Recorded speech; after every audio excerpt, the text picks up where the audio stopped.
Je m'appelle Grace Mayala. 2 fois j'ai été à terre. Mais la douleur n'est pas la mort. Je me relève encore plus. Alors, nous voilà dans la deuxième partie de notre série de vidéos qu'on va faire ce mois de mars. Le destin de Grace, partie 2. Alors, on s'est arrêté où? On s'était arrêté, pardon, je pense à la guerre. Voilà, on s'était arrêté à peu près à la guerre. Après qu'elle ait pu voir un peu son père, passer quelques moments avec son père, un moment qui était resté assez marquant dans sa vie parce que c'était la première fois qu'elle pouvait le voir vraiment après plusieurs années. Et après cela, c'est passé une autre étape choquante de sa vie, c'est celle de la guerre. Il faut savoir qu'au Congo-Brazzaville, il y a eu une seule guerre, une des plus grandes, qui est la guerre de 97. Une guerre qui a remis l'état du pays en arrière, l'économie du pays en arrière. Tous les Congolais le savent. Elle a 8 ans, elle se retrouve au milieu d'une guerre nationale.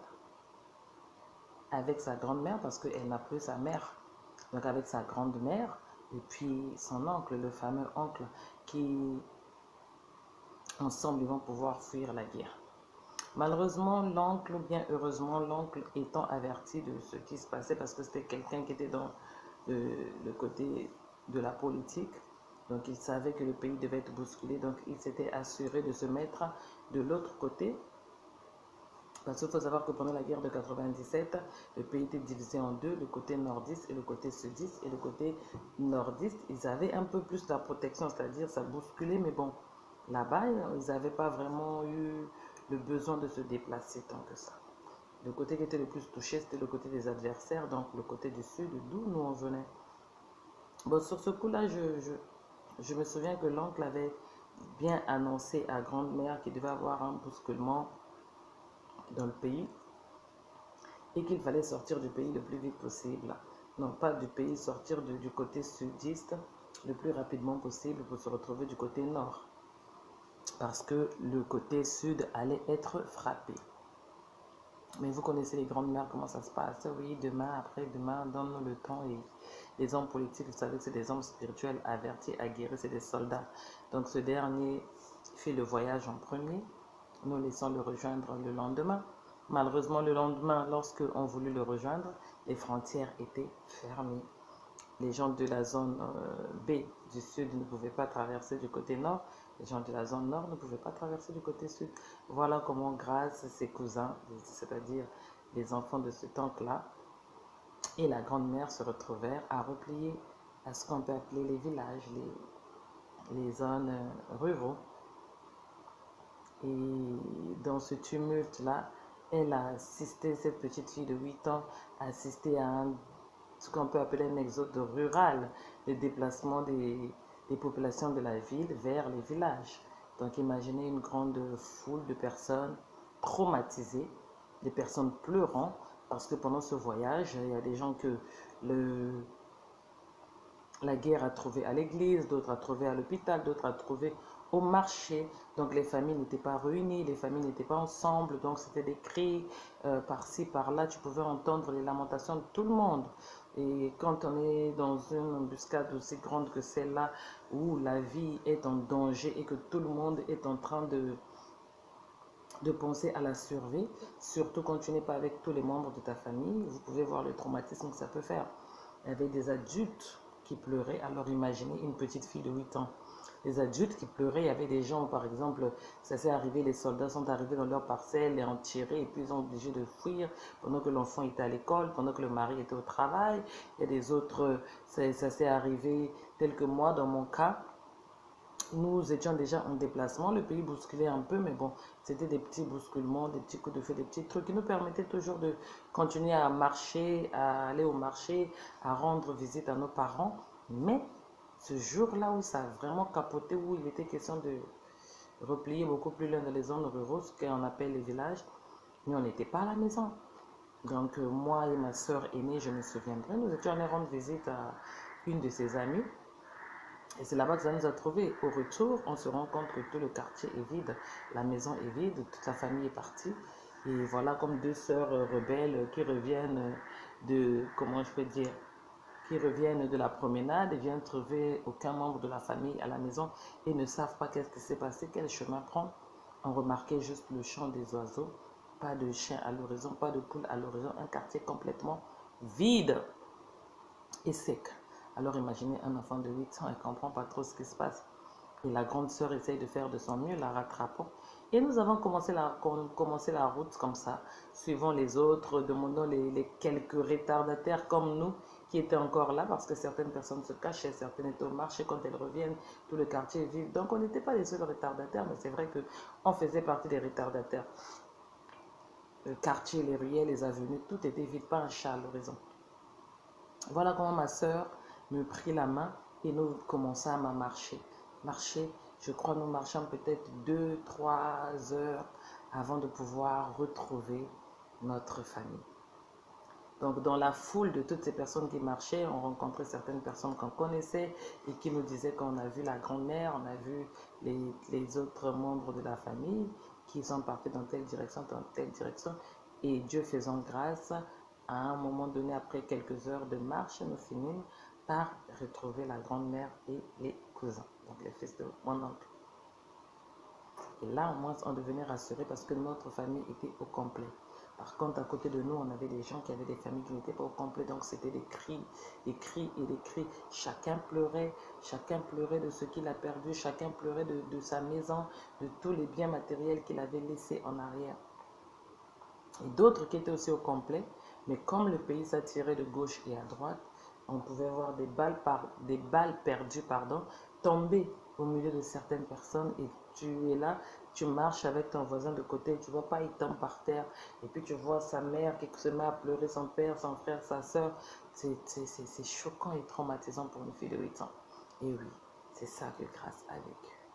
Dieu merci, arrivé au village, une année avec la grand-mère qui était une femme très forte, qui avait sous son aile toutes ses petites filles, c'est-à-dire nous, les enfants de sa défunte fille, et les 4 enfants de son fils, qui s'étaient retrouvés de l'autre côté protégés.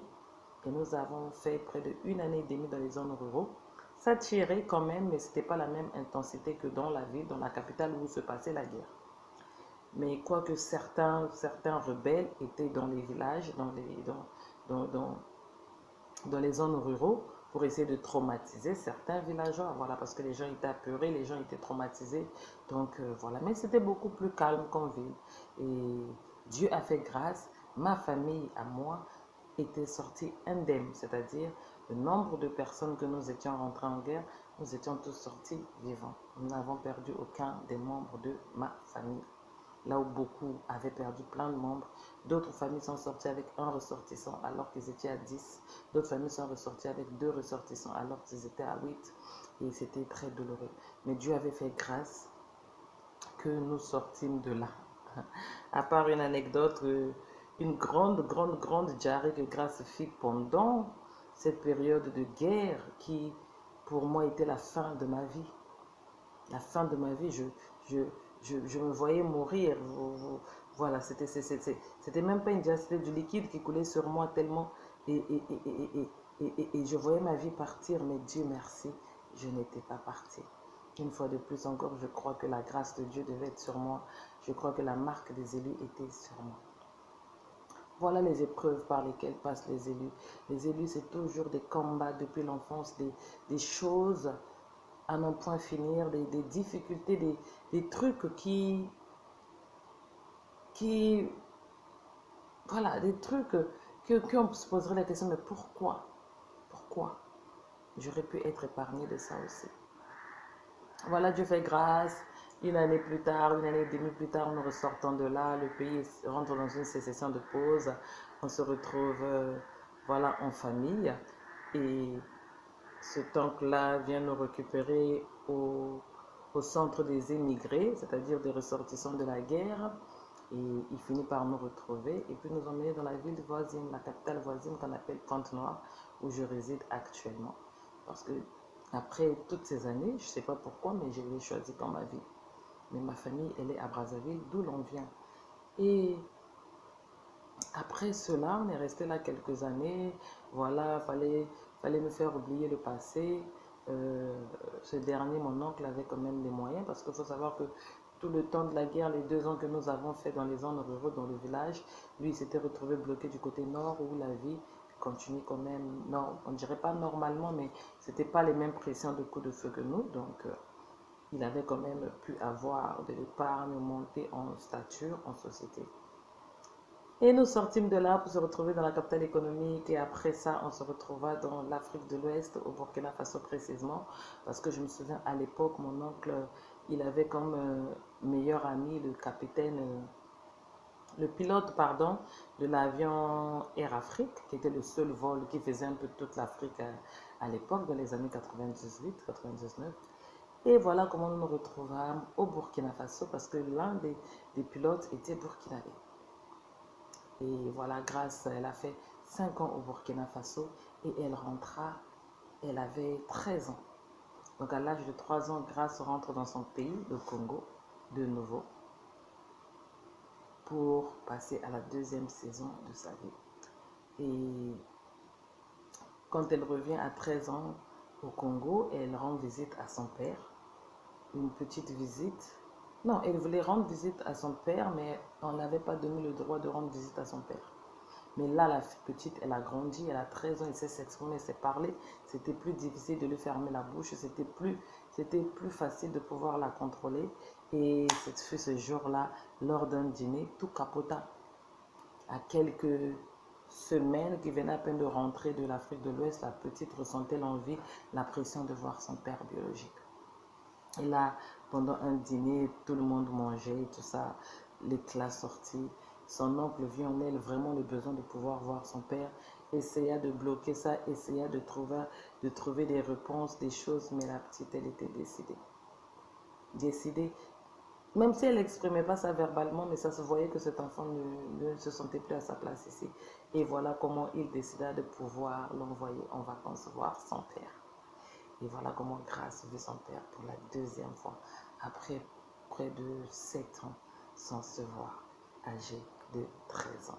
Grace Mayala repart dans les mains de son père où elle passera près de 1 année avec ce dernier.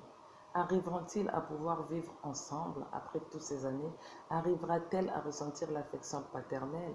Arrivera-t-il à s'intégrer au milieu de ses demi-frères parce que ce dernier s'est marié et a fait 2 enfants?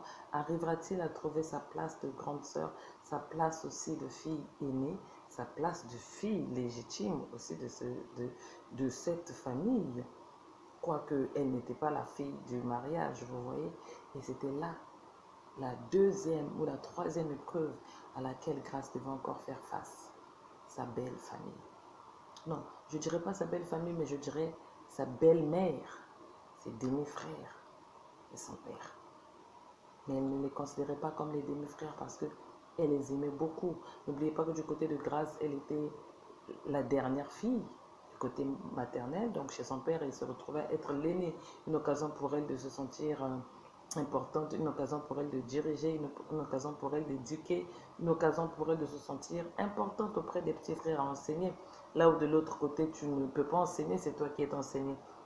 Voilà comment elle se retrouva 1 année dans la famille, dans les murs avec son père, qu'elle n'a presque jamais vu. Est-ce que les choses se passeront bien?